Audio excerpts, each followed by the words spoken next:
ছেলের মা, তাই জন্য ভাবছেন আপনি খুব সুখী, আপনি জীবনে অনেক কিছু পাবেন। ভুল ভাবছেন। আপনি জীবনে অনেক কিছু হারালেন ছেলের মা হয়ে। মেয়ের মা যদি হতেন আপনি জীবনে অনেক কিছু পেতেন। দেখুন, আগেই বলছি, সব মেয়ে যে ভালো হবে এমন কোনো মানে নেই, আবার সব ছেলে যে খারাপ হবে তারও কোনো গ্যারান্টি নেই। তার মধ্যে বেশি সংখ্যক মেয়েরাই ভালো হচ্ছে, ছেলেরা কিন্তু বিয়ের পরে পাল্টে যাচ্ছে বা বিয়ের আগেও পাল্টে যায়। যেমন একটা সমস্যা ছেলের মাদের আছে, যার মেয়ে নেই খালি ছেলে আছে, সেই মা তার ছেলের সাথে অন্তরঙ্গভাবে মেলামেশা করতে পারছে না। সমাজ বলে একটা কথা আছে, ছেলেকে যখন তখন পাশে শুয়ে আদর করা বা তাকে একটা দুটো কথা বলা, মনের কথা বলতে পারছে না, কারণ সমাজ ভালো চোখে নেয় না। তাই জন্য তার কি হচ্ছে, শারীরিক মানসিক দুটোই কিন্তু দূরত্ব বাড়ছে। ধরুন আপনার এমন একটি শরীর খারাপ হয়েছে যে শরীর খারাপের কথা আপনি ছেলের সাথে শেয়ার করতে পারছেন না। যদি আপনার একটা মেয়ে থাকতো তাহলে কিন্তু সেই মেয়ের কাছে কিন্তু আপনি সেটা শেয়ার করতে পারতেন।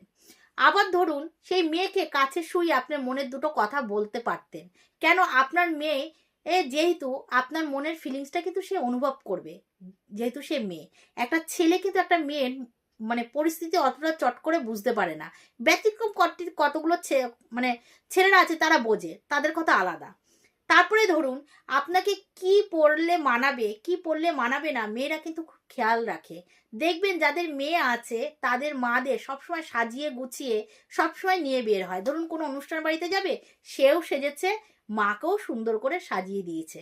কিন্তু ছেলে যাদের আছে তাদের মাদের এ মানে হেল্প করার কেউ নেই, কি পরবে কি পরবে না সেটা ছেলেরা কিন্তু চট করে বলতে পারে না। বা আপনার পছন্দের মতন আপনি কিছু পরলেন, তখন ছেলে বলবে না তুমি এটা পড়ো না, আমার সাথে তার কিন্তু বেরাতে পারবে না, তোমাকে ঠিক মানাচ্ছে না। মেয়ে কিন্তু সে কথা বলবে না। তাহলে দেখুন কত অসুবিধা। বা আপনি কোনো জায়গায় যেতে চান, যেতে চাচ্ছেন, সেই মনের কথা ছেলেকে বলতে পারছেন না। বলতে পারছেন না কেন, ছেলের সময় নেই আপনার সেই কথাটা শোনার মতন। কিন্তু মেয়ে কিন্তু বুঝতে পারছে যে না মা, মানে সেও যেহেতু মেয়ে তাই জন্য সেই অনুভবটা করতে পারছে যে মেয়েদের অনেক সময় অনেক জায়গায় বেড়াতে গেলে নানা রকম অসুবিধা হয়, মার একটু বেরানো দরকার, তখন মেয়েরাই কিন্তু সঙ্গে করে মাদের নিয়ে যায়। সমাজে কিন্তু এই জিনিসগুলো হচ্ছে। তাই জন্য আপনি ছেলের মা বলে ভাববেন না যে আপনি অনেক কিছু পেয়ে গেছেন। না, আপনি অনেক কিছু হারিয়েছেন। যদি আপনি মেয়ের মা হতেন তাহলে আপনি অনেক কিছু পেতেন সেই মেয়ের কাছ থেকে।